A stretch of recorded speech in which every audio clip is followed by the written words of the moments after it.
1 2 3 હા હરે કૃષ્ણ પંચકુલા થી રાઈટ પંચકુલા બોલો બોલો જીવન મરણનું ચક્કર છે કન્ટિન્યુઅસ માણસ આપણે જન્મ લઈએ છીએ પછી આપણે મૃત્યુ થાય છે જન્મ લઈએ છીએ મૃત્યુ થાય છે પણ એ જન્મ લેવાની જે પ્રોસેસ છે બહુ યાતનામય છે બહુ તકલીફ વાળી છે એકચ્યુઅલી એક જન્મ મરણના ચક્કરમાંથી આપણે નીકળી જવું જોઈએ કે આપણે આ પ્રોસેસમાંથી બચી શકીએ. ધન્યવાદ પ્રભુ થેન્ક યુ વેરી મચ. સો આ મૂવી જે હતું એમાં બતાવ્યું હતું એ વસ્તુ બતાવી છે કે જે ભાગવતમમાં આપેલી છે શ્રીમદ ભાગવતમના 3જા સ્કંદમાં અને પાસે પણ સોનોગ્રાફી મશીન છે તો આપણે પણ દાખલા તરીકે તમારે ત્યાં જ્યારે બાળક આવવાનું હોય તો તમે દર મહિને ગાયનેકોલોજીસ્ટ પાસે જાઓ અને સોનોગ્રાફી કરીને કહે કે બાળકનો વિકાસ આટલો થયો છે હવે હાથ જુઓ પગ છે હાથ છે એવું બધું તમને બતાવે રાઈટ. હરે કૃષ્ણ જેના બેકગ્રાઉન્ડમાં અવાજ આવતો હોય ને મસ્ત તારામંડળનો ઝરઝર અવાજ આવે છે તો એમને વિનંતી છે કે બંધ કરે તો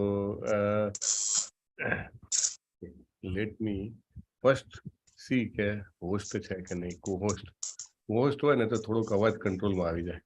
અમરીશ પ્રભુ seems to be in 2-3 meetings so he is not able to see. બેલા માતાજી પણ આવી ગયા છે ચાલો she is also co-host.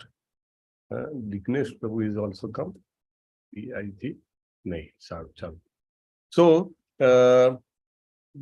Sonography મશીનમાં તો બાળકનો વિકાસ શરીરનો દેખાય પણ આપણા ગ્રંથોમાં તો એના મનમાં શું અનુભવાય ને એ પણ આપેલું છે અને તમે જોયું કે જ્યારે જીવ માના પેટમાં હોય છે ત્યારે એને જબરજસ્ત તકલીફ પડે છે એને આજુબાજુમાં જબરજસ્ત ગરમીનો અનુભવ થાય છે કીટાણુ એને દંશ કરતા હોય છે એને અદ્ભુત તકલીફ સાથે એ 9 મહિના પસાર કરવા પડે છે અને જો જીવ પુણ્યશાળી હોય તો શું થાય છે તમે મૂવીમાં વાંચ્યું હશે એક નીચે છે ને લાઇન્સ આવતી હતી જો જીવ પુણ્યશાળી હોય ત્યારે માના ગર્ભમાં એક ઘટના બને છે.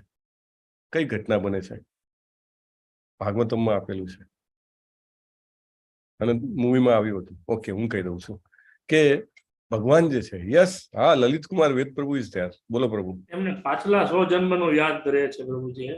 હરી બોલ બહુ સરસ.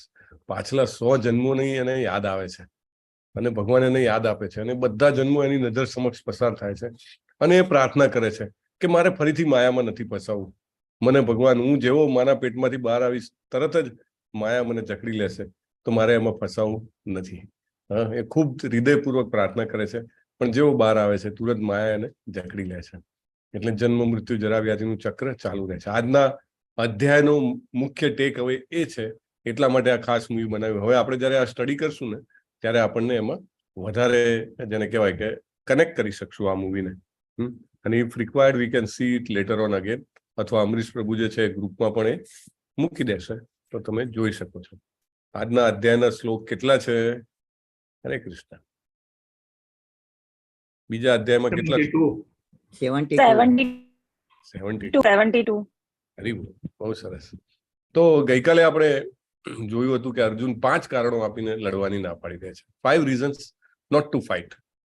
તમે જુઓ આમ તો આખી જિંદગી સહન કર્યું છે જાત જાતના તકલીફો દુર્યોધન અને એના ભાઈઓએ પાંડવોને આપી છે. ઇનફેક્ટ જન્મ્યા ત્યારથી જ એમને મારી નાખવાના પેંતરા ચાલતા હતા. એમને કેમ તેમ કરીને ઠેકાણે કેમ પાડી દેવામાં આવે એની જ બધી વ્યૂહરચનાઓ ચાલતી હતી અને એ પછી પણ આફ્ટર ધેટ ઓલ્સો જ્યારે રાજા બની ગયા તો કેવી રીતે એમનું રાજ્ય ઝૂંટવી લેવું એની બધી તૈયારીઓ ચાલતી હતી.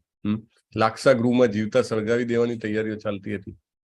એમ કહેવાય ને કે પદમ પદમ એક એક ડગલે ડગલે એમના જીવનમાં વિપદાઓ આવી હતી અને હવે જેને કહેવાય ને કે આશાનો સૂરજ ઉગવાની તૈયારી હતી કે આ યુદ્ધ હું કરું અને આ કૌરવોને પરાસ્ત કરીને અમે આ રાજ્ય પાછું મેળવી લઈએ. તો એવી તક સામે આવી છતાં પણ એ બિલકુલ જેને કહેવાય ને કે એમાં લોભી થયા વગર એ લડવાની ના પાડે છે. કયા 5 કારણો હતા? 5 જણાએ એક એક કારણ આપવાનું છે અને હું જ પ્રશ્ન પૂછીશ, હેન્ડ રેઝ કરવાનો નથી. ઓકે, એક કારણ કહેવાનું છે. સો વી વિલ સ્ટાર્ટ વિથ શરદ વ્યાસ પ્રભુ. એક કારણ આપો, ઓનલી વન. હા, 2 આપ્યું તો ફેલ, એક જ. હરે કૃષ્ણ પ્રભુ. હરે કૃષ્ણ. પાપ થશે, પાપ લાગશે, પાપ મારી લાગશે. નાખવાનું. હા, આટલા બધા લોકોને મારવાથી પાપ લાગશે. Wonderful. Yes. Second question goes to Ravi Doshi Prabhu. Hare Krishna પ્રભુજી. હા, બોલો. કરુણાથી બંધાય કરુણા, દયા આવે છે. બહુ હા. સરસ, વેરી નાઇસ. કે કરોડો લોકો માર્યા જશે. આપણે હા. બહુ સરસ, ધન્યવાદ પ્રભુ. તો 2 કરુણા છે. હવે ત્રીજો વી હેવ વિથ અસ, હમણાં હતા પણ જતા રહ્યા. ઓકે, મહેશ પ્રભુને પૂછીએ. મહેશ પ્રભુ, ત્રીજું કારણ આપો. હરે કૃષ્ણ. હરે કૃષ્ણ. અર્જુનજીને કોઈ આનંદ નહોતો આ યુદ્ધ જીતવાનો. આનંદ જ નથી ને, હે ને? સગાવાલા છે નહીં, પછી આખી પૃથ્વીનું સામ્રાજ્ય લઈને કરશું શું? કોણ કહેશે આમ વાહ વાહ બહુ સરસ જીતી ગયો, અરે વાહ વાહ શું તારું સામ્રાજ્ય છે, બહુ જબરદસ્ત વૈભવ છે તારો. કોઈ એવું નહીં કે સાથે બેસીને જીતવા વાળા કોઈ નથી. અને ચોથું કારણ આપશે ધ્રુતિ પટેલજી. વિડીયો ઓન હોય એમને ખાસ. હરે કૃષ્ણ પ્રભુજી. હરે કૃષ્ણ. કૌટુંબિક પરંપરાનો નાશ. કૌટુંબિક પરંપરાનો નાશ, કે બધા પુરુષો મૃત્યુ પામશે તો કોણ પોતાના બાળકોને શીખવાડશે પિંડદાન કેવી રીતે કરવું, જીવનનો મતલબ શું છે, કોઈ નહીં શીખવાડે તો. એટલે જો આખો સમાજ છે વર્ણસંકર થઈ જશે. ઓકે. ને 5મું કારણ આજના અધ્યાયમાં આવવાનું છે, તો એ આપણે જોશું. એટલે હું અત્યારે પૂછતો નથી, પણ દિવ્યાંગજીએ હેન્ડ રેઝ કર્યો છે એટલે પ્રશ્ન તો પૂછવામાં આવશે. તો દિવ્યાંગજી, તમારે એક પ્રશ્નમાં 10 જવાબ આપવાના છે. અરે, મેં તો એક પ્રશ્નના 1 જવાબ માટે હેન્ડ રેઝ કર્યો હતો. ચાલો, પાંડવોની જીતના કારણો ગણાવો. મારા સવાલ. બોલો. પ્રભુજી, પાંડવોની જીતના કારણો એ છે કે સૌથી પહેલું તો એ કપિધ્વજ છે એમના રથની ઉપર, પછી એ ધર્મક્ષેત્ર એટલે શું? હનુમાનજીની ધજા. હનુમાનજી બેઠેલા છે ઉપર, જબરજસ્ત ત્રાળ પાડે છે, કૌરવોના હાજા કગડી જાય એવી. બહુ સરસ, પહેલું કપિધ્વજ. સેકન્ડ, પછી એ જગ્યા ધર્મક્ષેત્ર છે. ધર્મક્ષેત્ર છે, કુરુક્ષેત્રે ધર્મક્ષેત્રે, બરાબર છે. પછી એ દિવસ ધર્મક્ષેત્ર છે એટલે પાંડવોને મદદ કરે, કારણ કે પાંડવો ધર્મની સાઈડ હતા. યસ. ત્રીજું બોલો પ્રભુ. પછી એ દિવસ મોક્ષદા એકાદશીનો છે. હરી બોલ.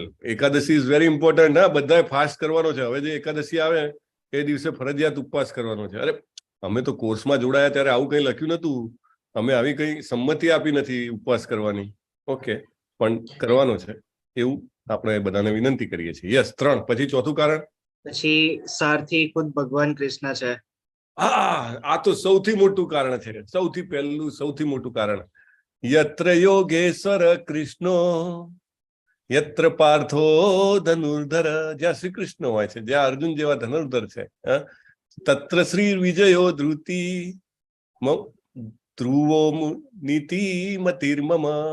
ત્યાં આગળ શ્રી એટલે લક્ષ્મી, વિજય એટલે કે મે બી વિન, વિક્ટરી, ધ્રુત પછી ધ્રુતિ, અને નીતિ એટલે કે બધું જ ત્યાં આગળ છે જ્યાં આગળ શ્રી કૃષ્ણ હોય છે. અને બહુ સરસ પ્રભુ. કેટલા 5 થયા તમારા? 5 થયા. 5 થયા. ચાલો છોડી દઈએ. 5માં યુ આર પેક. બીજાને પૂછીએ ને. ચાલો, હીર પટેલજીએ હેન્ડ રેઝ કર્યો છે. હીર પટેલજી, તમે બીજા 5ની વત્તા બીજા 3 તમે કારણ આપો. ચાલો. ગાંડીવ ધનુષ. ગાંડીવ ધનુષ હતું અર્જુનજી પાસે, અને બહુ જ પાવરફુલ. સેકન્ડ, દિવ્ય શંખનાદ. દિવ્ય શંખનાદ થયો હતો. હરિબોલ. યસ. અને ત્રીજું, નેગેટિવ પ્રિડિક્શન દુર્યોધન ત્યક્ત જીવિતા. ત્યક્ત જીવિતા, નેગેટિવ પ્રેડિક્શન. બહુ સરસ, ધન્યવાદ. હજી 2 કારણ આપવાના છે. વિજયા ઝાલાજી, તમે આપો. ચાલો. એક તો અગ્નિદેવે આપેલો રથ હતો અર્જુન પાસે. હા, એટલે કોઈ એમને પેલું બુલેટ પ્રૂફ નથી આવતું, આપણે બધા મિનિસ્ટરના, પ્રાઇમ મિનિસ્ટર ને ચીફ મિનિસ્ટરની ગાડીઓ બુલેટ પ્રૂફ, તો આ એ ટાઈપનો રથ હતો. એને કંઈ પણ મારે કાંઈ ના થાય. યસ. પછી બીજું, શિવજીએ મતલબ જે શિવજીની સાથે યુદ્ધમાં અર્જુનજી જીતા હતા ત્યારે, પણ એ શસ્ત્રનું નામ ભૂલાઈ ગયું છે. નામ ભૂલાઈ ગયું છે. એ બીજા કોઈએ જવાબ આપવો પડશે. તો લેટ મી આસ્ક. કિરણ દાસ પ્રભુ, તમને જ શોધતો હતો. પશુપતાસ્ત્ર. પશુપતાસ્ત્ર આપ્યું. બહુ સરસ, ધન્યવાદ. તો આ બધા કારણો છે કે યુદ્ધ શરૂ થયું એ પહેલા જ બધાને ખબર પડી ગઈ કે પાંડવો જીતી જવાના છે. નહીં, ઘણી વાર વન સાઇડેડ મેચ હોય, ઇન્ડિયા વર્સિસ ઝિમ્બાબ્વે, તો એવું લાગે કે ના ઇન્ડિયા જીતી જશે, પણ તોય ઘણી વાર એવું ના થાય. રાઈટ. સો આ પાંડવોની કૌરવોની બાબતમાં તો એવું હતું કે ઇટ વોઝ કન્ફર્મ કે પાંડવો જ જીતશે. જ્યાં શ્રી કૃષ્ણ હોય છે ત્યાં વિજય હોય છે. ઓકે, ચલો let us start today's chapter. આજના અધ્યાયનું નામ શું છે? Let me ask. જેમનો વિડીયો ઓન છે એમને પૂછવામાં આવશે, એટલે વિડીયો ઓન રાખશો તો ખતરો છે. ઓકે, જાગૃતિજી કોટાથી. મને નથી આવડતું, ના પાડી દો. હું તો પહેલી વાર એટેન્ડ કરું છું. ના, બીજી વખત છે સર. બીજી વખત છે? પ્રભુજી, હા. હરે કૃષ્ણ પ્રભુજી, ત્રીજી વખત છે. ઓહો, તો પાક્કું આવડવું જોઈએ. બોલો. કર્મયોગ. કર્મયોગ છે. ઓકે. શ્યોર નથી પ્રભુજી. ના, એમ કહો કે મેં તો કાલ માટે જવાબ આપ્યો છે. કાલે આવે છે કર્મયોગ. ઓકે, એટલે તમે સાચા છો, પણ આજે નહીં, કાલે. ઓકે, ચલો, ધન્યવાદ. હા, ગાર્ગી વ્યાસજી બોલ્યા છે. હરી બોલ. બહુ સરસ. હરે કૃષ્ણ પ્રભુજી. હરે કૃષ્ણ. ક્યાંથી બોલો છો ગાર્ગીજી? અમદાવાદથી. અમદાવાદથી. Very nice. બીજું નામ શું છે અધ્યાય? હા, સાંખ્ય યોગ. સાંખ્ય યોગ. હરી બોલ. બહુ સરસ, ધન્યવાદ. ચાલો આપણી જર્નીની શરૂઆત કરીએ. ઉત્સવ પટેલજી પણ આવી ગયા છે. સો વી વિલ સ્ટાર્ટ. હા, મારી સ્ક્રીન દેખાય છે પ્રભુ? હા પ્રભુજી. થાય છે. Let us start. કૃષ્ણજી ને અર્જુનજી લડવાની ના પાડે છે. ઇંગ્લિશ સ્લાઇડ આવી ગઈ છે પ્રભુજી. ઇંગ્લિશ આવી ગઈ. ઓકે, સોરી, હું શોધી લઉં છું. તો આવા ઘણા બધા દાખલા છે કે અર્જુનજી લડવાની ના પાડે છે. એનું કારણ શું છે? અર્જુનજી કૃષ્ણજીને એવું કહે છે કે આ બધા જે સામે જે ઊભા છે ને, તમે જે મારો રથ લઈને ઊભો રાખ્યો છે ને, એ વ્યક્તિઓની તો પૂજા કરવા માટે હું તત્પર છું. મારા ગુરુ દ્રોણાચાર્ય, મારા દાદા ભીષ્મ પિતામહ, એમની તો હું આરતી ઉતારવા તૈયાર છું, તત્પર છું, અને તમે એમને મારવાની વાત કરો છો. તો આવું ઘણા બધા દાખલા આપણને આમાં મળે છે. શેમાં? શાસ્ત્રોમાં. તો મારે એવા દાખલા જાણવા છે કે ભૂતકાળમાં અથવા તો એવા કયા આપણા શાસ્ત્રના દાખલા છે કે જેમાં પોતાના પ્રિયજન સાથે અથવા પોતાના સગાવાલા સાથે ભગવાનના કાર્ય માટે લડવું પડ્યું હોય, ભગવાનના કાર્ય માટે અને અથવા સેવા માટે લડવું પડ્યું હોય, અને એવા દાખલા કહેવાના છે. Quickly we will take answers. We will start with Darshana Rajgorji, જેમણે અત્યાર સુધી જવાબ નથી આપ્યો, એમને ફર્સ્ટ પ્રાયોરિટી. બાકી બધાની પાસે આવશું. યસ દર્શનાજી, બોલો. હરે કૃષ્ણ પ્રભુજી. એક ઉદાહરણ. પ્રહલાદ મહારાજ. હા, પ્રહલાદ મહારાજ. હરી બોલે. એમને કોની હારે બાજવું પડ્યું? હરે કૃષ્ણ. એમને કોની હારે લડવું પડ્યું હતું? પોતાના પિતા સાથે. પિતા સાથે. શું નામ હતું એમનું? હિરણ્યકશિપુ. હિરણ્યકશિપુ, રાઈટ. આખી દુનિયાનો ન ભૂતો ન ભવિષ્યથી એવો રાક્ષસ હતો. એની એક આમ પ્રકૃતિ ઊંચી થાય ને તો બધા ગ્રહો ફફડવા મળે. એવા પિતાની અગેન્સ્ટમાં એમને લડવું પડ્યું હતું. એમના પિતા કે ખબરદાર, જો ભગવાનનું નામ લીધું છે, અને મહારાજ તો કન્ટિન્યુઅસ ભગવાનનું નામ લીધા કરે. Sorry, Prahlad Maharaj. So that was the reason he had to fight. Okay, બીજું એવું ઉદાહરણ આપવાનું છે. શોભા ગુર્જર માતાજી. હરે કૃષ્ણ પ્રભુજી. હરે કૃષ્ણ. રાવણ ને વિભીષણ. હા, મેં કીધું કે રામ વચ્ચે જતા રહ્યા. હા, કોને કોને એ બે જણા વચ્ચે શું સંબંધ હતો? રાવણ ને વિભીષણ બે ભાઈઓ હતા ને. હા, ભાઈઓ હતા. અને વિભીષણજીને કોના માટે એ છોડે છે? ભગવાન રામનો પક્ષ લેવા માટે, બરાબર ને? હા, રામની શરણે જતા રહ્યા હતા ને. હા, બહુ સરસ, ધન્યવાદ. કૃષ્ણ પ્રભુજી. હરે કૃષ્ણ. યસ. ત્રીજું એવું ઉદાહરણ આપવાનું છે. આ ચેન્ટ 16 કોણ છે? બહુ સરસ નામ છે તમારું, ચેન્ટ 16. અચ્છા, આરતીજી નામ બદલી કાઢ્યું તુરંત. હરે કૃષ્ણ પ્રભુજી. હા, ભૂલથી ચેક થઈ ગયું. ઓહો, સરસ. બોલો માતાજી. બ્રહ્માજી અને સનત કુમારો. હા, બ્રહ્માજી અને એમના બાળકો સનત કુમારો, એમની વચ્ચે ફાઇટિંગ થઈ હતી. બ્રહ્માજી કે આ સૃષ્ટિ ઉપર પ્રજાને વધારો, તો એ કે જીવન કેટલું કિંમતી છે, કે હવે ફરીથી જન્મ નથી લેવો, અમે તો હરે કૃષ્ણ કરશું. So he left. Okay, one more example. Harsha Thakkarji, બોલો. હરે કૃષ્ણ. હરે કૃષ્ણ. લક્ષ્મણજીએ પણ પોતાની માતા અગેન્સ્ટ ગયા હતા, કારણ એમને રામજીને વનવાસ આપ્યું હતું. કઈ માતા સાથે એમણે ફાઇટ કરી હતી, એન્ડ હી વેન્ટ અગેન્સ્ટ માતા. Okay, okay. I think this example is okay. Yes, Mataji. હા. બહુ સરસ. ધન્યવાદ. ચાલો. હેમાક્ષીજી, હરે કૃષ્ણ. તમારું અનમ્યુટ નથી થતું mic. So we will go to Gita Sathwara Mataji. Hare Krishna. Hare Krishna પ્રભુજી. બલિ મહારાજ અને તેમના ગુરુ શુક્રાચાર્ય, બલિ મહારાજે શુક્રાચાર્યનો ત્યાગ કર્યો હતો. હરી બોલ. બહુ સરસ, બહુ સરસ. બલિ મહારાજ છે ને, બલિ મહારાજ રાક્ષસોના નેતા હતા. હે, અને એટલા પાવરફુલ ને, અને કેવી રીતે પાવરફુલ થયા હતા ખબર છે? એમના ગુરુની એમને બહુ જ સરસ આરાધના કરી હતી. એમના ગુરુનું નામ શુક્રાચાર્ય. અને એ ગુરુએ બહુ જ સાધના પછી મૃત સંજીવની વિદ્યા મેળવી હતી. મૃત સંજીવની એટલે શું? એમની પાસે એક મંત્ર હતો કે જે કોઈ પણ મૃત્યુ પામે એની ઉપર એ મંત્ર બોલીને પાણી છાંટે તો એ જીવતા થઈ જાય. એટલે બલિ મહારાજ હુમલો કરે સ્વર્ગમાં ઇન્દ્ર અને બધા દેવો ઉપર, તો ઇન્દ્ર અને બધા દેવો જબરજસ્ત શસ્ત્રો ચલાવીને એમના રાક્ષસોને મારી નાખે. આ બાજુ કરોડો રાક્ષસો મળી જાય અને પછી બલિ મહારાજ એમના ગુરુને બોલાઈ આવે. એમના ગુરુ આવે, પાણી લે, મંત્ર બોલે અને છાંટે, બધા રાક્ષસો પાછા જીવતા. કેટલી વાર જીવતા કરી દે. એટલે એમ કરીને બધા દેવોને હરાવી દીધા બલિ મહારાજે, અને ત્રણેય ભુવન ઉપર એમનું સામ્રાજ્ય લઈ લીધું એમને. અને એટલે ખૂબ પાવરફુલ થઈ ગયા હતા. પણ જ્યારે દેવોના માતા છે ને એ વખતે જબરજસ્ત તપ કરે છે, ભગવાન પ્રસન્ન થાય છે. તો દેવોના માતા કહે કે મારા છોકરાઓને બહુ તકલીફ પડી રહી છે, સ્વર્ગનું રાજ્ય જે છે બલિએ પચાવી લીધું છે, તો તમે બલિને મારી નાખો. તો ભગવાન કહે છે ના ભાઈ, મારાય તો નહીં કે, કારણ કે એના ગુરુના શરણમાં છે. પણ હું એક પ્રોમિસ કરું છું કે તમારા છોકરાઓને પાછું રાજ્ય મળે એની વ્યવસ્થા કરીશ. એટલે ભગવાન જે છે એ નાના બ્રાહ્મણનું સ્વરૂપ લઈને જાય છે યજ્ઞમાં. યજ્ઞ ચાલતો હોય છે બલિ મહારાજનું, અને ત્યાં આગળ જઈને 3 ડગલા જમીન માગે છે. અને શુક્રાચાર્ય જે છે બલિ મહારાજને કહે છે જોજે આપતો નહીં હો, આ તો સાક્ષાત વિષ્ણુ છે, નારાયણ છે, લઈ જાય છે બધું તારી પાસેથી.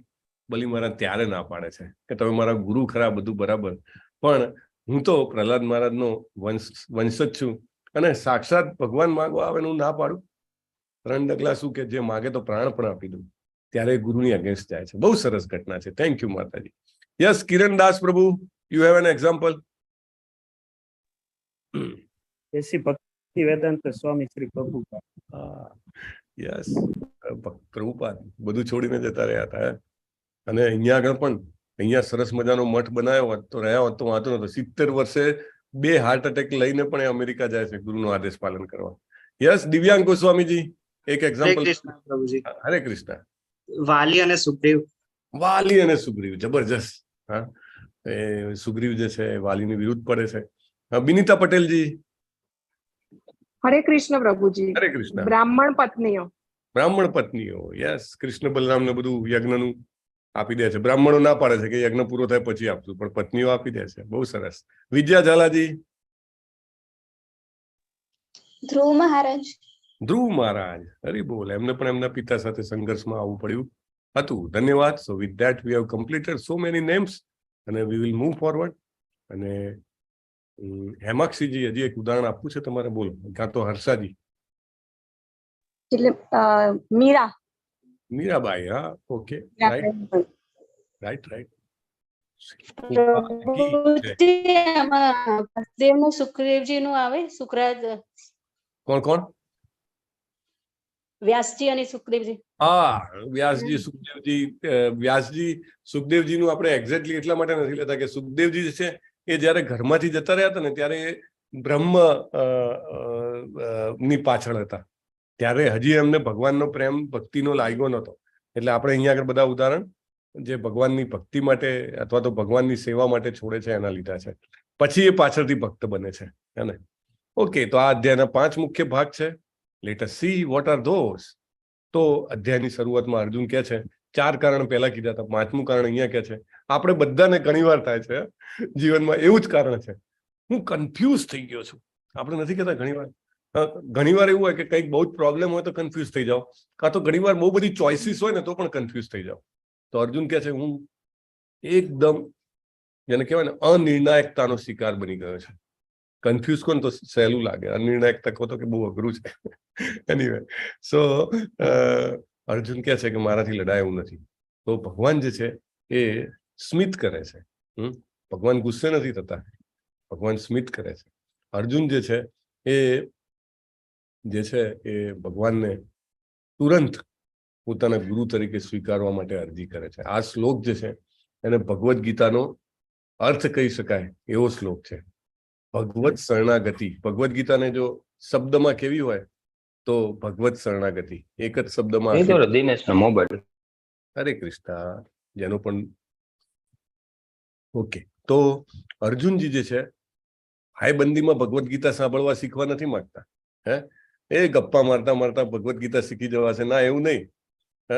શિષ્ય બનવું પડે. દાખલા તરીકે કોલેજમાં તમે જાઓ અને કોલેજમાં કે હું તો જઈશ રોજે કેન્ટીનમાં થોડોક નાસ્તો કરીશ, થોડા મિત્રો સાથે ગપ્પા લગાવીશ, પ્રોફેસર જોડે થોડીક અલગ મલકની વાતો કરીને આવતો રહીશ, તો કઈ એની ડિગ્રી મળે? કઈ ના મળે ને. વ્યવસ્થિત તમારે રજીસ્ટર કરાવવું પડે.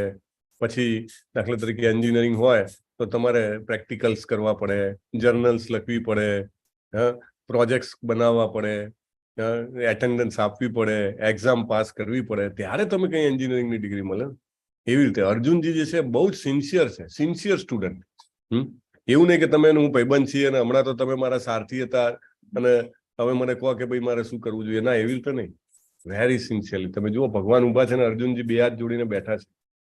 બહુ જ સરસ શ્લોક છે. Let me ask somebody to read. આ શ્લોક એવો છે ને કે આ શ્લોક જો ખબર પડે ને તો ભગવદ્ ગીતાની ચાવી મળી જાય. ચાવી એટલે શું?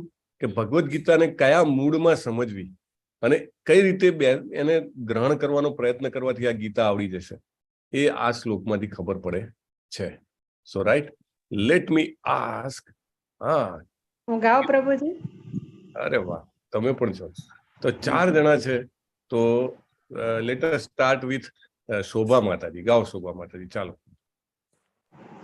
કાર્પણ્ય દોષો પહત સ્વભાવ પૃચ્છામિ ત્વામ ધર્મ સમ્મૂઢ ચેતા યચ્છેયસ્યાનિશ્ચિતં બ્રૂહિ તન્મે શિષ્યસ્તે હંસાતિમં ત્વામ પ્રપન્નમ. હરે કૃષ્ણ પ્રભુજી. હરે કૃષ્ણ. યસ, માહી અને મહેક માતાજીમાંથી કોઈ છે? તમે પણ? માતાજી. મહેક માતાજી, બોલો, ચાલો. કાર્પણ્ય દોષો પહત સ્વભાવ પૃચ્છામિ ત્વામ ધર્મ સમ્મૂઢ ચેતા યચ્છ્રેયસ્મિ નિશ્ચિતં બ્રૂહિ તન્મે શિષ્યસ્તિ હંસાનિમં ત્વામ પ્રપન્નમ. Hare Krishna. Hare Krishna. Very nice, very nice, super. So આ શ્લોક જે છે એ યાદ કરી લેવા જેવો છે. કેમ યાદ કરી લેવા જેવો છે? કારણ કે આ શ્લોકમાં એક સિક્રેટ છે. શું સિક્રેટ છે? જીવનમાં ક્યારે તમે નિરાશામાં હો ને, બહુ જ એમ લાગે કે કોઈ રસ્તો નથી દેખાતો, બધા જ બહાના બંધ થઈ ગયા છે અને કુદરત ની તરફ એમ કહેવાય કે લાચાર હો, તો રાત્રે સૂતી વખતે જ્યાં સુધી ઊંઘ આવે ત્યાં સુધી આ શ્લોકનું રટન કરવું જોઈએ. ઘણા બધા ભક્તોનો એવા ફીડબેક છે કે આર્ધ ભાવે આ શ્લોકનું સ્મરણ, જેને કહેવાય ને કે રટન કરવાથી, જેને કહેવાય કે સવારના ઉઠતા ભગવાન જે છે જરૂર કોઈક રસ્તો કાઢે છે. બહુ સરસ શ્લોક છે આ. તો અહીંયા આગળ અર્જુન જે છે એ સ્વીકાર કરે છે. અર્જુન જે છે એ આમ જોવા જાવ તો એ વખતના સૌથી મહાન શક્તિશાળી વ્યક્તિ હતા. એમની પાસે એટલા સર્ટિફિકેટ હતા ને કે સર્ટિફિકેટ આપણે આપણા 2-4 સર્ટિફિકેટ ગણાવતા થાકીએ. ને અર્જુનજી તો એમને એટલા બધા લોકોએ પ્રશંસા આપી હતી.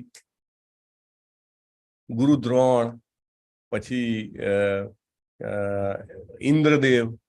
ઇન્દ્રદેવના એ પોતે સદેહ સ્વર્ગમાં ગયા હતા ત્યારે પણ એમને ઘણા બધા પ્રશસ્તિ પત્રો મળ્યા હતા. મહાદેવજી પોતે એમની પરીક્ષા લેવા આવ્યા હતા અને પરીક્ષામાં પાસ થવાથી ખુશ થઈને, હરે કૃષ્ણ, ખુશ થઈને એમને પશુપતાસ્ત્ર આપ્યું હતું. અને તમે હમણાં વાત કરી, આપણે જોયું કે અગ્નિદેવે એમનો રથ આપ્યો હતો. કેટલા બધા એમને સર્ટિફિકેટ પર સર્ટિફિકેટ ભગવદ્ ગીતામાં મળે છે. એ સિવાય પણ જીવનમાં એમના જેવા મહાન વ્યક્તિ જે હોતા નથી. આપણે આગળ I think in the chapter number 8 we will study કે chapter number 6 we will study the glorification of Arjunji, right? તો એટલા મહાન વ્યક્તિ હતા પણ તુરંત સ્વીકાર કરે છે. ભગવાને કીધું કે તારામાં આ અનાર્ય વૃત્તિ ક્યાંથી આવી ગઈ કે તારે લડવું નથી, એવી તારામાં હૃદય દૌર્બલ્યમ ભગવાન એ શબ્દનો ઉપયોગ કરે છે. તો અર્જુનજી શરમાતા નથી. આપણે તો કહીએ ના ના ના ના મારામાં કઈ ખામી નથી. અર્જુનજી તુરંત સ્વીકારે છે કાર્પણ્ય દોષો, મારામાં શું આવી ગયું છે? કાર્પણ્ય. કાર્પણ્ય એટલે કે જેને કહેવાય ને કે સંકુચિતતા યુક્ત દુર્બળતા આવી ગઈ છે. અને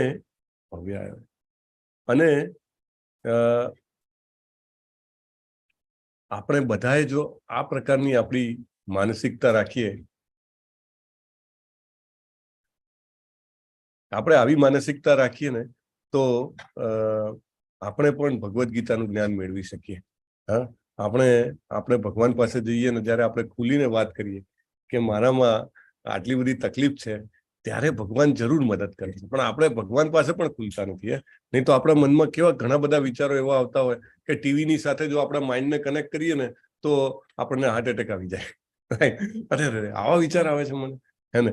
તો અથવા તો ટેલિકાસ્ટ થતું હોય, લાઈવ ટેલિકાસ્ટ, તો એવું લાગે અરે શરમ મારે મરી જશે માણસ. પણ જ્યારે આપણે ભગવાન પાસે જઈએ ત્યારે આપણે ભગવાનને કહીએ કે હે ભગવાન, મારામાં આટલી બધી કમી છે, આટલી બધી તકલીફ છે, તમે કંઈક રસ્તો કાઢો. નહીં તો આપણે મનુષ્ય તરીકે આપણે આપણી નબળાઈઓને દૂર કરવા માટે અસમર્થ હોઈએ છીએ. રાઈટ? આપણું કન્ડિશનિંગ થયેલું હોય છે. આપણે બધા બદ્ધ જીવો છીએ. માટે અર્જુનજી પાસેથી આપણે આ શીખવાનું છે કેવી રીતે આપણી નબળાઈઓ દૂર કરવી. તમે ડોક્ટર પાસે જાઓ, તમે તો ડોક્ટર છો નહીં, તમે ડોક્ટરને કહો કે ભાઈ મને પેટમાં દુખાય છે, કે માથામાં દુખાય છે, કે આ થાય છે, કે પેલું થાય છે, તમે એવું કહો તો ડોક્ટર તરત તમને વ્યવસ્થિત દવા આપે. દવા લેવાથી તમારું રોગ દૂર થઈ જાય. રાઈટ? એવી રીતે આપણા જીવનની જે તકલીફો છે એ માટે ભગવાન પાસે જઈને અર્જુનજીની જેમ આપણે કહેવાનું છે કે મારામાં શું શું દોષ છે ભગવાન, હું જ કહું છું ભગવાન, તમને બધી ખબર છે, પણ મને જે દેખાય છે હું તમને મારા દોષ કહું છું. આવું તો ના આવડે. આપણે તો હંમેશા આપણે પોતાની જાતને પ્રોટેક્ટ કરતા જ શીખ્યા છીએ. કેવી રીતે? આ તો પોતાની નબળાઈઓ કેવી. Yes, this is a spiritual science. Right? અને પછી કહે છે કે પૃચ્છામિ ત્વામ ધર્મ સંબુદ્ધ ચેતા. જો ધર્મ શબ્દના બે અર્થ છે. ધર્મ શબ્દના અર્થ શું થાય છે? ચાલો let me ask. Hand raise કરવાનો છે. ધર્મ એટલે શું? એક શબ્દમાં જવાબ આપો. એના બે અલગ અલગ મિનિંગ છે એકચ્યુઅલી. પ્રભુજી બોલો ચારુલતાજી. ધારે ધર્મ જે ધારણ કરી શકાય એને ધર્મ કહેવાય. ઓકે, બહુ સરસ. તમે તો સંસ્કૃતમાં વ્યાખ્યા આપી દીધી માતાજી. હરી બોલ. દાદા પાસે શીખ્યા છીએ. હરી બોલ. સરસ સરસ, ધન્યવાદ. એ સિવાય લેટ મી આસ્ક. હા, જાસ્મીનજી ભીમાની. બોલો બોલો, ક્યાંથી બોલો છો પહેલા એ કહો તમે. હરે કૃષ્ણ. જાસ્મીનજી અનમ્યુટ કરો. અનમ્યુટ કરવાનું બટન આવે છે. હા, રાજકોટ થી બોલું. રાજકોટ થી બોલો બોલો જાસ્મીનજી. ધર્મ એટલે આપણું કર્તવ્ય. મારે આ જવાબ જોઈતો હતો. હરી બોલ. Super, thank you. બહુ સરસ. સો હરી બોલ. તો અર્જુનજી શું પૂછે છે? અર્જુનજી પૂછે છે કે ભાઈ મને મારું કર્તવ્ય જ નથી ખબર. ધર્મ સંમૂઢ ચેતા. હવે મારે શું કરવું જોઈએ? મારે લડવું જોઈએ કે હું ભાગીને જંગલમાં જતો રહું? હું આ બધાને મારું કે હું પોતે મરી જાઉં? હું શું કરું? એટલે કે પૃચ્છામી, પૂછું છું. પછી કહે છે યત શ્રેય. તમે મારું શ્રેય હોય ને એ કહો. જો આ ડિફરન્સ છે. ભગવાન પાસે તમે શું માગો છો ને એના ઉપરથી ભગવાનને ખબર પડી જાય છે કે તમે કઈ કેટેગરીમાં છો. અને ભગવાન આપણી કેટેગરી જોવે છે. ભગવાન જોતા નથી પણ એમને આઈડિયા આવી જાય. રાઈટ? દાખલા તરીકે તમારા કોઈ નાનું બાળક હોય તો એ સમજો કે ચોકલેટ માંગે. બાળક થોડું મોટું થાય તો મોબાઈલ માંગે. એનાથી મોટું થાય તો વ્હીકલ માંગે કે લાવો ને જરા આટો મારી આવી. એનાથી મોટું થાય તો કે પછી થોડા પૈસા આપો ને કંઈ પણ. સો એની મેચ્યોરિટી પ્રમાણે વસ્તુ માંગે ને. એવી રીતે અર્જુનજી જે છે આપણને શીખડાવે છે કે આપણે શું માગવું જોઈએ. અર્જુનજી કહે છે યત શ્રેય. મારું કલ્યાણ હોય તે કહો. કલ્યાણ એટલે જેને કહેવાય કે શાશ્વત ફાયદો, એટર્નલ બેનિફિટ. અને એનું વિરોધાર્થી છે. એનું વિરોધાર્થી શું છે? Let me ask old batch question. Bapushri Amarsinhji, તમે વિડીયો ઓન કર્યો છે, તમે પ્રશ્નનો જવાબ આપો. પ્રે પ્રભુજી. પ્રે એટલે શું? ટૂંકા ગાળાનો ફાયદો ને. Short term benefit. વન્ડરફુલ પ્રભુ, ધન્યવાદ. તો ટૂંકા ગાળાનો ફાયદો શું છે મારો, એવું હું પૂછું તો એ મારી જેને કહેવાય કે દીર્ઘ દ્રષ્ટિ ના કહેવાય. શ્યાન નિશ્ચિતમ, તમને ચોક્કસ ખબર છે. બ્રૂહી એટલે બોલો બોલો. શિષ્યસ્તે હમ, હું તમારો શિષ્ય છું. જુઓ હવે મિત્રમાંથી શિષ્ય બની ગયા, પોઝિશન બદલી કાઢી. સાધી મામ ત્વામ પ્રપન્નમ, તમારા શરણે આવ્યો છું. મામ એટલે કે હું, ત્વામ એટલે કે તમારા, પ્રપન્નમ એટલે કે શરણે આવ્યો છું. ભગવાનને આ ખૂબ ગમે છે. ભગવત શરણાગતિ એકમાત્ર રસ્તો છે ભગવાનની દયાનો પ્રવાહ આપણા તરફ વહેવડાવવા માટે. This is very important. ભગવાન 18મા અધ્યાયમાં પણ કહેશે. શું કહે છે ભગવાન શરણાગતિ માટે? કોને યાદ છે એ શ્લોક? સાથે બોલો ચાલો. સર્વધર્માન પરિત્યજ્ય, બોલો બોલો. સર્વધર્માન પરિત્યજ્ય મામેકમ શરણં વ્રજ. અહમ ત્વાં સર્વ પાપેભ્ય મોક્ષયિષ્યામિ મા શુચા. બહુ સરસ, ધન્યવાદ. તો સર્વધર્માન પરિત્યજ્ય મામ એકમ શરણં વ્રજ, મારા એકલાના શરણે આવી જા, એને બધા ધર્મ છોડીને. બહુ સરસ. ચાલો લેટ અસ અન્ડરસ્ટેન્ડ કે આગળ શું કહેવામાં આવે છે. તો કોને કોને ભૂતકાળમાં શરણાગતિ સ્વીકારી છે? અનેક દાખલા છે. ને જેટલી માત્રામાં આપણે શરણાગતિ સ્વીકારીએ ને એટલી માત્રામાં ગીતા સમજમાં આવે. ગીતાના સમજવાની ચાવી આ છે. જો હું શરણાગત જેટલો ઓછો હોઉં એટલી ઓછી સમજમાં આવે, જેટલો વધારે શરણાગત થવું એટલી વધારે સમજમાં આવે. જો અહીંયા આગળ ગજેન્દ્રનો દાખલો છે. ગજેન્દ્ર જે છે એનું અને મગર વચ્ચે યુદ્ધ થાય છે. નદીમાં પાણી પીવા ગયા હોય છે અને મગર જે છે પગ પકડી લે છે. 1000 વર્ષ સુધી ખેંચાતાણી થાય છે. હાથી છે જે જમીન પર પાવરફુલ, મગર છે પાણીમાં પાવરફુલ. તો ઘડીકમાં આમ ખેંચાય, ઘડીકમાં આમ ખેંચાય, પણ છેવટે જે છે મગર પાવરફુલ થઈ જાય છે. હાથીને લાગે છે હવે પ્રાણ જવાનો સમય આવી ગયો છે, અને બાજુમાંથી એક સરસ મજાનું ફૂલ પોતાની સૂંઢથી તોડીને ભગવાનને અદ્ભુત પ્રાર્થનાઓ અર્પણ કરે છે. અને ભગવાન તુરંત આવે છે ગરુડ ઉપર બેસીને, અને મગરનું ગળું ચક્રથી કાપી નાખે છે. હાથીને ભગવત ધામ મળે છે. એવી જ રીતે ઈશ્વર પરમ કૃષ્ણ સચ્ચિત આનંદ વિગ્રહ અનાદિરાદિ ગોવિંદ સર્વ કારણ કારણ. કોણ કરે છે આ પ્રાર્થના? બ્રહ્મસંહિતામાં બ્રહ્માજી કરે છે. બ્રહ્માજીને એક વખત એવું થાય છે કે બધા કહે છે કે આ કૃષ્ણ ભગવાન છે, ભગવાન છે, ભગવાન છે, કે આવો ગોવાળીઓ તો કઈ ભગવાન હોતો હશે કે કે આ ઉજાણી કરવા જાય છે અને બીજા મિત્રોનું એઠું પણ ખાય છે અને બીજા બાળકો એમની મજાક પણ ઉડાવે છે. અને રમતા રમતા એકવાર શરત કરેલી કે જે હારી જાય એ જે જીતી જાય એને ખભા ઉપર બેસાડીને છેક જંગલમાંથી ઘેર લઈ જાય. તો કૃષ્ણજી એકવાર હારી ગયા. પછી પેલો ગોપ બાળકો કે ચાલો ચાલો ખભા પર બેસાડો. કૃષ્ણજી કે હું તો રાજાનો દીકરો છું ભાઈ, મારે આ બધું ના હોય, નીતિ નિયમ મને લાગુ ના પડે. બધા ગોપ બાળો જે છે એમને કહે છે કીટતા તારી હાથથી, હવે તું અમારી ટીમમાં નહીં, ટુકડીમાંથી બહાર. પછી કૃષ્ણજી રડવા મળે છે અને છેવટે તૈયાર થઈ જાય છે અને ગોપબાલને પોતાના ખભે બેસાડીને છેક ઘર સુધી લઈ જાય છે. એટલે બ્રહ્માજી ઉપરથી આ બધું જોતા જોતા કે ના ના ના, આ તો ભગવાન ના હોઈ શકે. તો ટેસ્ટ કરવા માટે જાય છે. એક દિવસ બધી જ ગાયો જે આ લોકો ચરાવવા ગયા હોય છે ને બધી ગાયો અને વાછરડાઓ સંતાડી દે છે, અદ્રશ્ય કરી દે છે. પછી ગોપ બાળો જે એમના ભાઈબંધો હોય એમને પણ અદ્રશ્ય કરી દે છે અને એક ક્ષણ પછી પાછા આવે છે. અને બ્રહ્માજીની એક ક્ષણ એટલે આપણે તો અહીંયા આગળ આખું વર્ષ વીતી ગયું હોય છે, પણ કૃષ્ણજી ત્યાં સુધી પોતાને અનેક સ્વરૂપોમાં વિસ્તાર કરે છે, ચતુર્ભુજ સ્વરૂપોમાં. પછી દરેક સ્વરૂપ છે એક ગાય, એક વાછરડું કે એક ગોપ બાળ બની જાય છે. એક વર્ષ સુધી કોઈને ખબર જ નથી પડતી કે આ મારો બાળક નથી, કે આ મારી ગાય નથી, કે ગાયને ખબર નથી પડતી કે આ મારું વાછરડું નથી. અને બ્રહ્માજી પછી સરસ સ્તુતિ કરે છે ભગવાનની અને ક્ષમા માંગે છે. પ્રહલાદ મહારાજ નરસિંહદેવજીને આરાધના કરે છે. 5 વર્ષના બાળક, એમને એમના પિતા મારવા જ જતા હોય છે. તું આખો દિવસ નારાયણ નારાયણ કરે છે, તારો નારાયણ થાંભલામાં છે? તો કે હા છે. તડામ દઈને માર્યું તો થાંભલામાંથી નરસિંહદેવજી બહાર આવ્યા અને હિરણ્યકશિપુનો વધ કર્યો. અને શ્રી રામચંદ્ર કૃપાલુ ભજ મન શેષ મુનિ મન રંજનમ. તો હનુમાનજી, રાઈટ? તો ભગવાન શ્રી કૃષ્ણ જે છે એ બહુ જ હસતા હસતા અર્જુનનો આ વિષાદ જે છે, શોકગ્રસ્ત અર્જુનના વચનો જે છે સ્વીકાર કરે છે. આપણે બધા તો કંટાળી જઈએ, અરે આ લડવા આવ્યા છીએ ને તું ક્યાં આ વચ્ચે બધું મૂકીને બેસી જાય છે. તમે દાખલા તરીકે કોઈ ભાઈબંધ તમને એમ કે ચાલો માર્કેટમાં કંઈક શોપિંગ કરવા જઈએ, પછી ત્યાં જઈને કે ના ના નથી લેવું, તો તમે કંટાળો કે નહીં? અને આ તો 18 અક્ષોની સેના ભેગી થયા પછી એમ કે લડવું નથી, ગુસ્સો આવે કે નહીં? પણ ભગવાન બિલકુલ ગુસ્સો નથી કરતા, અને એકદમ સ્મિત પૂર્વક. ભગવાન સારા શિક્ષક છે. કેમ? આખું પહેલું ચેપ્ટર ચાલી ગયું, ભગવાન કશું બોલ્યા નથી. બીજું, ભગવાન ગીતાનું જ્ઞાન ક્યારે આપે છે? અર્જુન પૂછે છે કે હવે હું તમારો શિષ્ય છું અને મને શ્રેય હોય તેવું કહો, ત્યારે કહે છે. ત્યાં સુધી કહેતા નથી. આપણે તો અહીંયા આગળ બધા જ સલાહ આપવા માટે તૈયાર. મફતની સલાહ પાનના ગલ્લે મળે, ચાની કીટલીએ મળે, સોસાયટીના નાકે મળે, ગામના ચોરા પર મળે, બધે મળે. ના, કૃષ્ણજી ત્યારે જ આપે છે જ્યારે સામેનો વ્યક્તિ સ્વીકારવા તૈયાર થાય છે. અર્જુન પર ગુસ્સો નથી કરતા. 5 પ્રશ્નના ફટાફટ જવાબ આપી દે છે.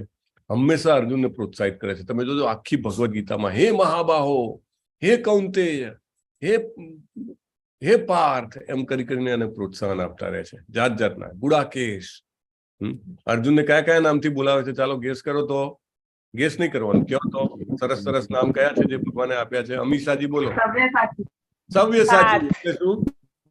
સવ્યસાચી એટલે બંને હાથે. સરસ. પછી બીજું નામ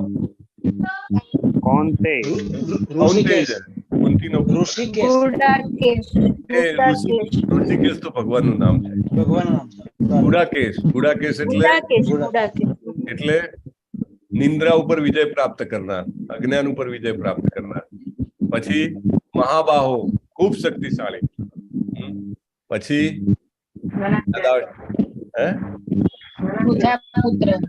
પૃથાપુત્ર, પાર્થ. પછી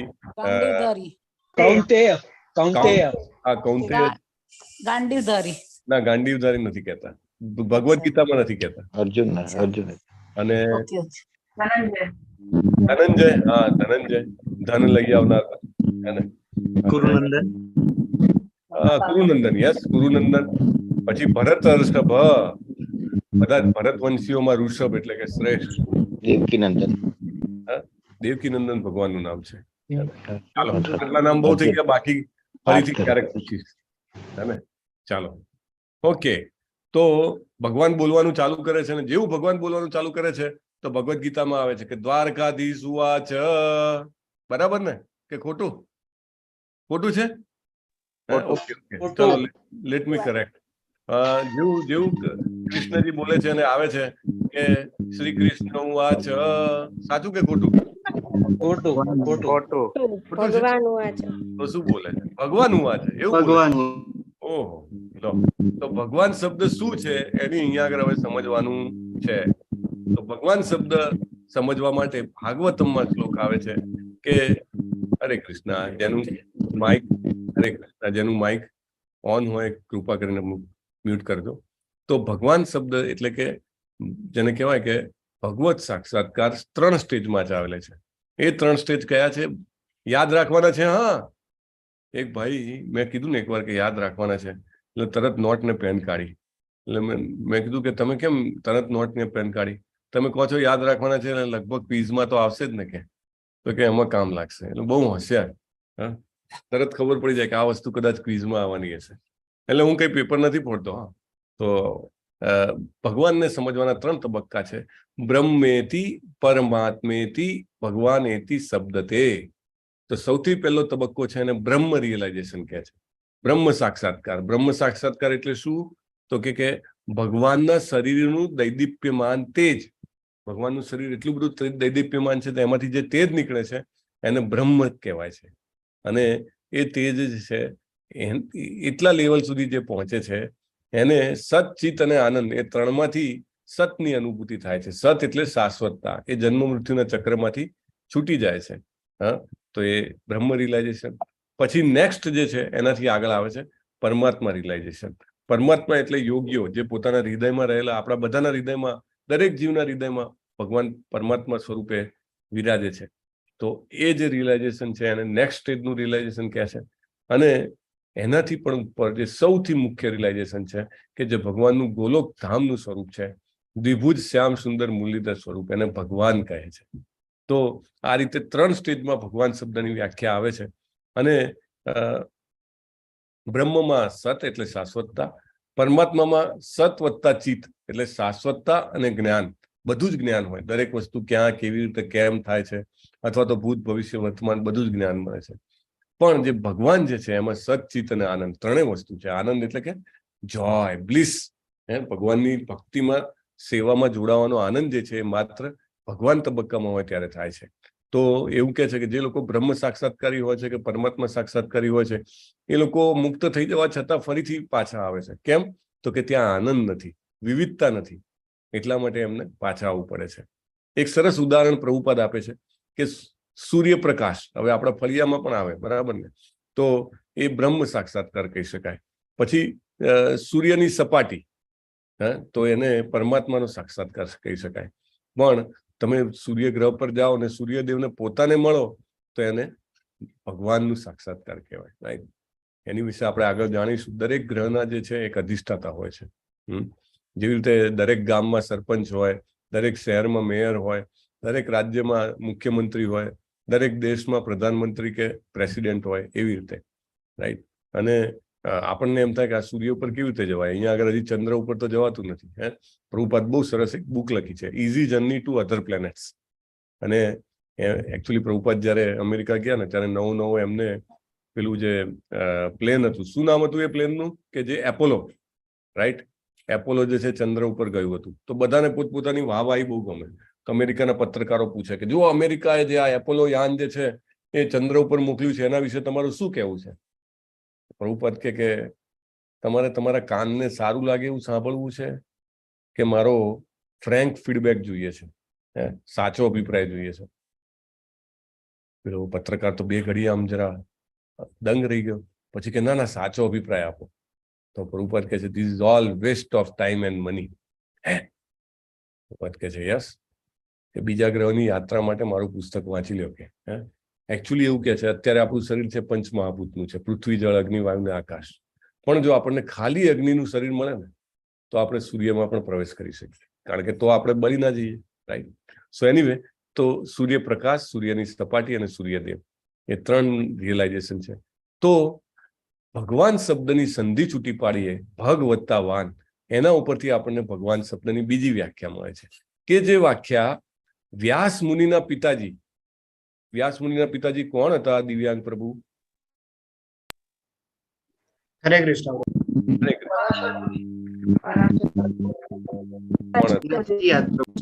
નથી યાદ. ઓકે, કિરણદાસ પ્રભુ બોલો. પારાશર મુનિ. પરાશર મુનિએ આ વ્યાખ્યા આપી છે. બહુ સરસ વ્યાખ્યા છે, વિષ્ણુ પુરાણમાં છે. ઐશ્વર્યસ્ય સમગ્રસ્ય વીર્યસ્ય યશઃ શ્રિયઃ જ્ઞાન વૈરાગ્ય યોશ ચૈવ સન્નમ ભગ ઇતિમ ગણા. જો આ સંસારમાં કોઈની પાસે થોડુંક ધન હોય ને તોય બધા એની પાસે આકર્ષાય છે, થોડીક શક્તિ હોય ને તોય બધા એની પાસે આકર્ષાય છે, થોડુંક જ્ઞાન હોય તો પણ આકર્ષાય છે, થોડીક એની ખ્યાતિ હોય તો પણ આકર્ષાય છે, થોડોક ત્યાગ, દાખલા તરીકે સંન્યાસી હોય તો બધા એનું સન્માન કરે છે. રાઈટ?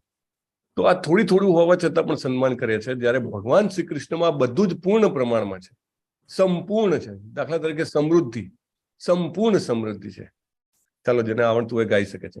ચિંતામણી પ્રકર સદ્મ સુકલ્પ વૃક્ષ લક્ષાવૃતેષુ સુરભીર વિપાલયંતમ. કેમ નથી ગાતા? લક્ષ્મી સહસ્ત્ર સત સંભ્રમ સેવ્યમાનમ ગોવિંદમાદિ પુરુષમ તમહમ ભજામિ. તો ચિંતામણી, એમના ધામ એવું છે કે ત્યાં આગળ ચિંતામણી જે પથ્થર છે ઠેર ઠેર વેરાયેલા છે. ચિંતામણી એટલે ચિંતન કરે આપી દે. કલ્પ વૃક્ષો કેવા છે કે બેસીને કલ્પના કરો એ બધી જ સફળ થાય. સુરભી ગાયો અમૃત જેવું દૂધ જોઈએ એટલું આપે છે. રાઈટ? તો સમૃદ્ધિ એમની પાસે અઢળક છે. ખ્યાતિ, જો તમને કોઈને પણ, જો ખોટું નહીં લગાડવાનું, પણ તમારા દાદાના દાદાનું નામ કોઈને ખબર છે? મુશ્કેલ છે ને?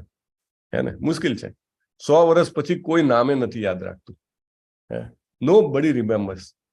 તમે વિચારો, આજે 5,500 વર્ષ પછી આપણે કૃષ્ણજીની શબ્દોને સમજવાનો પ્રયત્ન કરી રહ્યા છે. કેવી ખ્યાતિ કહેવાય એમ. શક્તિ, અખૂટ શક્તિ, કૃષ્ણજીની શક્તિ કોઈ એમને હરાવી ના શકે.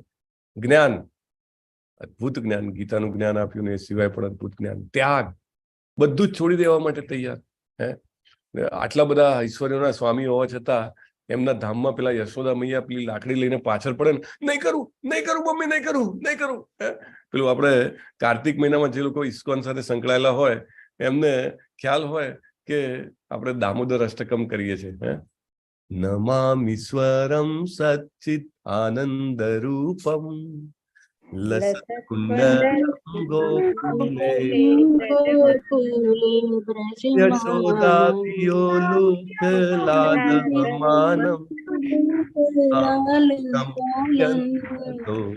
ગોપ્યા રુદંતમ મુહુર્નેત્રમ યુગમ મૃજંતમ. આંખોમાંથી આંસુ આવી રહ્યા છે ને બધું કાજળ ગાલ ઉપર આવે છે. ગળામાં 3 રેખાઓ પડી ગઈ છે, ધ્રુજી રહ્યા છે. રાઈટ, બધું ત્યાગ કરવા તૈયાર છે. ભક્તો માટે ભગવાન બધું જ તૈયાર કરે છે. રાઈટ, તો આટલું બધું સંપૂર્ણ માત્રામાં છે, માટે ભગવાન કહેવાય. ભગ એટલે ઐશ્વર્ય અને વાન એટલે ધરાવનાર. બધા જ ઐશ્વર્યો ધરાવનાર એટલે ભગવાન, ભગ વત્તા વાન. ઓકે, સો સ્વરૂપવાન, શ્રદ્ધાવાન, દયાવાન, એવી રીતે વાન હોય ને એવી રીતે ભગવાન બધા ઐશ્વર્યો ધરાવે. તો અર્જુનજી જે છે એમના 5 પ્રશ્નો છે, 5 ભગવાન જવાબ આપે છે. અર્જુનજી કહે છે કરુણા બહુ થાય છે, મને બહુ દયા આવે છે. ભગવાન કહે છે ભાઈ, આપણે શરીર નથી, આપણે તો આત્મા છીએ. આત્માનો નાશ શક્ય નથી. તું એમ કે છે તારા દાદા મરી જશે, તારા ગુરુ મરી જશે. અરે એમનું મૃત્યુ આવશે ને તો તું નહીં મારે તો પણ એમને મરવાનું છે. અને આમ જોવા જાવ ને તો એમનો ફાયદો છે. શું ફાયદો છે? તો કે જેવું આ શરીર છોડશે તરત એમને નવું દિવ્ય શરીર મળશે. આ શરીરમાં તો એ વૃદ્ધ થઈ ગયા છે ભીષ્મ પિતામાં, પણ નવું શરીર સમજો કે ભગવત ધામ જાય તો હંમેશા તરોતાજા 16 વર્ષના યુવાન જેવું સુંદર સ્વરૂપ પ્રાપ્ત થાય. અથવા બીજે કોઈ જગ્યાએ પણ જાય તો એ પ્રમાણે એમનો નવો દેહ મળે છે. રાઈટ, તો કે આત્મા, આપણે બધા આત્મા છીએ અને તારા કોઈ શસ્ત્રથી તું બીજા કોઈનો આત્માનો નાશ કરી શકતો નથી. એટલે ભગવાન કહે છે કે જે લોકો બુદ્ધિશાળી હોય છે એ બીજાના જીવનારનો કે મરેલાનો શોક કરતા નથી. અને ભગવાન આ બહુ સરસ શ્લોક કહે છે. એકચ્યુઅલી તમે આના પછી ભક્તિ વૃક્ષામાં જોડાશો ને તો 108 મુખ્ય શ્લોકો કવર કરવામાં આવશે, એને પાકા પણ કરાવવામાં આવશે અને એના ભાવાર્થ સાથે, અહીંયા આગળ આપણે ભાવાર્થ નથી લેતા પ્રભુપાદનો, એની સાથે સ્ટડી કરવામાં આવે. અઠવાડિયામાં 1 જ દિવસ 1 જ કલાક માટે તમને બધાને વિનંતી છે, તમે ભક્તિ વૃક્ષા જોઈન ના કરી હોય તો જરૂર કરી લેજો. અને તો એમાંનો આ એક શ્લોક છે કે ક્યારેય એવું નહોતું, ભગવાન કહે છે કે તું નહોતો, ક્યારેય એવું નહોતું કે હું નહોતો, અને આ રાજાઓ ક્યારેય નહોતા એવું પણ નહોતું, અને ભવિષ્યમાં પણ ક્યારેય એવું નહીં હોય કે તું નહીં હોવ કે હું નહીં હોઉં કે રાજાઓ નહીં હોય. એટલે બધા કહે છે ને કે ભગવાનમાં ભળી ગયા ને એ બધું, ભગવાન અહીંયા આગળ વાતને ખોટી પાડે છે. આપણે હંમેશા આપણું સ્વતંત્ર અસ્તિત્વ ટકી રહે છે. ઓલવેઝ વી આર ડિફરન્ટ અને ભગવાન ઇઝ ડિફરન્ટ. રાઈટ, એટલે અર્જુનને કહે છે કે હંમેશા તારા દાદા અને ગુરુ રહેવાના જ છે. અને જેવી રીતે આપણે એક જ શરીરમાં બાળપણમાં નાના હતા, પછી યુવાનીમાં મોટા થયા અને પછી ઘરડા થઈએ છીએ, એવી જ રીતે આત્મા એક શરીર છોડીને બીજો શરીર સ્વીકારે છે. અને આત્મા એવો છે ને, નૈનમ ચિંતનતી શસ્ત્રાણી, અને કોઈ શસ્ત્ર છેદી નથી શકતું, અગ્નિ અને બાળી નથી શકતો, પાણીથી એને ભીંજવાતું નથી, અને કોઈ જ પવનથી એ સુકાતો નથી. ચિત્રકેતુ મહારાજની એક બહુ સરસ ઘટના છે. ચિત્રકેતુ મહારાજ આખી પૃથ્વીના સમ્રાટ હતા. બહુ સરસ ઘટના છે અને આના ઉપર આગળ પણ ઘટના આવે છે, એટલે ધ્યાનથી સાંભળજો. 12મા અધ્યાયમાં આપણે ફરીથી ચિત્રકેતુ મહારાજના બીજા જન્મની વાત જોઈશું. ઓકે, ચિત્રકેતુ મહારાજ આખી પૃથ્વીના સમ્રાટ હોય છે, ખૂબ ધન હોય છે અને સારી રીતે ધાર્મિક રીતે જીવન વિતાવતા હોય છે. એમને હજારો રાણીઓ હોય છે, પણ એમના જીવનમાં એક દુઃખ હોય છે, એમને કોઈ પુત્ર નથી હોતા. ખૂબ દુઃખી. આખા પૃથ્વીનું સામ્રાજ્ય, ધન સંપત્તિ, પણ બિલકુલ સુખ નહીં. ના બાળક જોઈએ, બાળક વગર કાંઈ ના થાય. એટલા બધા દુઃખી. તો એક વખત એમને ત્યાં આઈ થિંક પર્વત મુનિ આવે છે વિથ નારદ મુનિ, અને કે છે રાજા એની બહુ સરસ ઋષિ મુનિ આવે ને એટલે સારી રીતે આવકાર તો આપે જ. રાજાઓમાં એ હતું સારું, એમને આવકાર આપે છે ને એમને સરસ જેને કહેવાય કે આસન ગ્રહણ કરીને એમને પ્રસાદમ આપે છે અને સેવા કરે છે, તો એ ખુશ થઈ જાય છે. તો કે છે રાજા તારે શું જોઈએ છે, તું માંગ. તો કે પ્રભુ મારી પાસે બધું છે પણ એક પુત્ર નથી, એક સંતતિ આપો મને. તો કે છે તારા નસીબમાં નથી, પણ છતાંય તે માગ્યું છે એટલે આપું છું, પણ આ પુત્ર તને સુખ પણ આપશે અને દુઃખ પણ આપશે. રાજા કે છે એક્સેપ્ટ, કોઈ વાંધો નહીં, ભલે દુઃખ આપતો પણ મારે પુત્ર જોઈએ છે. પછી ઋષિ વિદાય થાય છે. પછી રાજાને જે મુખ્ય રાણી હોય છે એનાથી એક પુત્ર જન્મ થાય છે અને રાજાના તો સુખનો પાર નહીં. આહા, મારો વારસદાર મળી ગયો. રાજા તો એટલા બધા ખુશ, એટલા બધા આનંદિત, ખૂબ દાન કરે છે. બધી જ રાણીઓ પણ ખુશ થાય છે. પછી રાજા ધીરે ધીરે એ પુત્ર પ્રતિ એટલો બધો મોહિત હોય છે કે બીજા કોઈને મળવાનું ટાળે છે. બીજી બધી જ રાણીઓને મળતો નથી, માત્ર આ જે મુખ્ય રાણી છે એની પાસે જ જાય, કારણ કે એની પાસે પુત્ર છે. એટલે બધી જ રાણીઓને એના પ્રત્યે દ્વેષ થાય છે કે આ પુત્રને આવવાથી રાજા ચિત્રકેતુ અમને ભૂલી ગયા છે. એટલે એમને ખાવામાં ઝેર આપીને બાળકને મારી નાખ્યો. હવે બાળક મૃત્યુ પામે છે તો ચિત્રકેતુને ખૂબ દુઃખ થાય છે, જબરજસ્ત દુઃખ થાય છે. એટલું બધું દુઃખ થાય છે કે આક્રંદ કરે છે. જ્ઞાની હોય છે છતાં પણ. ફરીથી નારદજી પધારે છે અને નારદજી કહે છે કે રાજા, મેં તને કીધું હતું કે ભાઈ આ તો તને સુખ પણ આપશે અને દુઃખ પણ આપશે. તો કે હા બરાબર, પણ કે ના, મારે આ દીકરો પાછો લાવી દો, કે ગમે તે કરો મારે આ દીકરો પાછો લાવો. નારદજી કહે છે ખરેખર, જો થોડી વાર માટે લાવું છું. અને તરત એનો આત્મા જે છે એને પાછો બોલાવે છે અને એના શરીરમાં પ્રવેશ કરે છે. અને રાજા કહે છે ઓ મારા દીકરા, તું આવી ગયો. અને એ બાળક બોલવા મળે છે, દીકરા તમે મારા પિતા છો? કે હા, હું તારો પિતા છું. કયા જન્મના પિતા છો? પ્રશ્ન પૂછે છે. ને તુરંત જ ચિત્રકેતુને પાછું જ્ઞાન આવી જાય. અરે આ આત્મા એકવાર શરીર છોડે છે પછી એને એ પણ યાદ નથી કે હું એનો પિતા છું. અને એ તો પૂછે છે કયા જન્મો, મતલબ કેટલા બધા જન્મો છે. એક શરીર પછી બીજું શરીર, બીજા પછી ત્રીજું, ત્રીજા પછી ચોથું, ચાલુ જ રહે છે. દેહિનોસ્મિન યથા દેહે, એ આવડે તો ગાવાનું સાથે. કૌમારમ યૌવનમ જરા તથા દેહાંતર પ્રાપ્તિ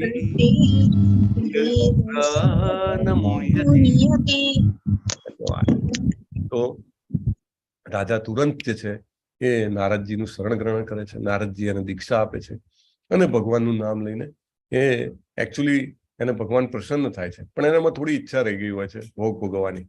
તેને વિદ્યાધર લોકના અધિપતિ બનાવે છે. વિદ્યાધર લોક એટલે આપણા પૃથ્વી કરતા ઘણું ઉપર આવે છે, આપણે ગોલોકા ચાર્ટમાં જોઈશું. અને ત્યાં ખૂબ આનંદ પ્રમોદ કરે છે. અને આગળ શું થાય છે એ 12મા અધ્યાયમાં જોઈશું. બરાબર.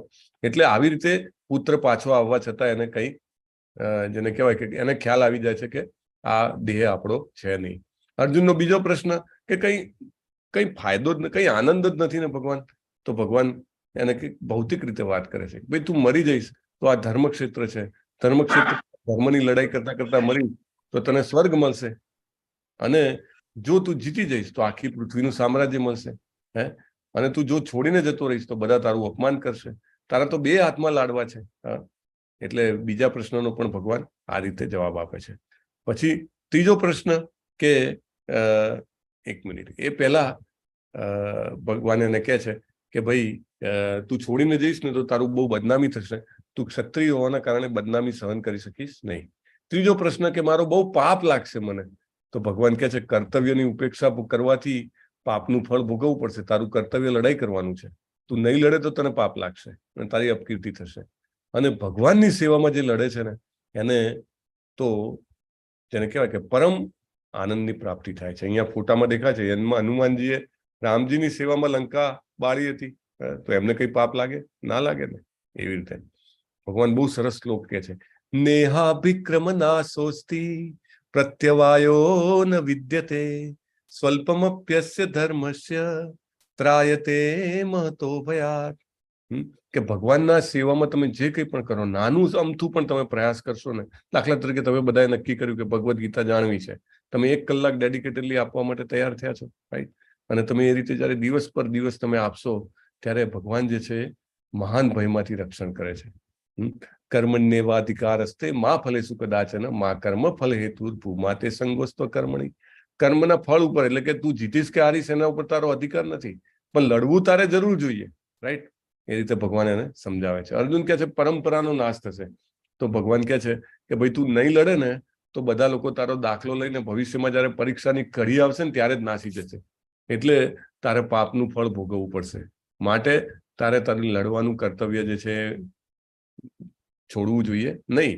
ત્રૈગુણ્ય વિષયા વેદા નિસ્ત્રૈગુણ્યો ભવાર્જુન નિર્દ્વંદો નિત્ય સત્વસ્થો નિર્યોગ ક્ષેમ આત્મવાન. વેદોમાં ભૌતિક પ્રકૃતિના 3 ગુણોનું વર્ણન થયું છે. આ શું છે 14મા અધ્યાયમાં જોઈશું. બહુ સરસ છે. અને આ 3 ગુણોથી પર થઈને અને લાભ અને સુરક્ષાની ચિંતાથી રહિત થઈને તું નિર્યોગ ક્ષેમ આત્મવાન, આત્મપરાયણ થાય. એટલે હું જે કહું છું એ કર. તું તારું લડાઈ કરવાનું કાર્ય છે એ કર, તારે કરવું જ જોઈએ. ઓકે. 5મો પ્રશ્ન હતો કે મને બહુ જ કન્ફ્યુઝન થાય છે.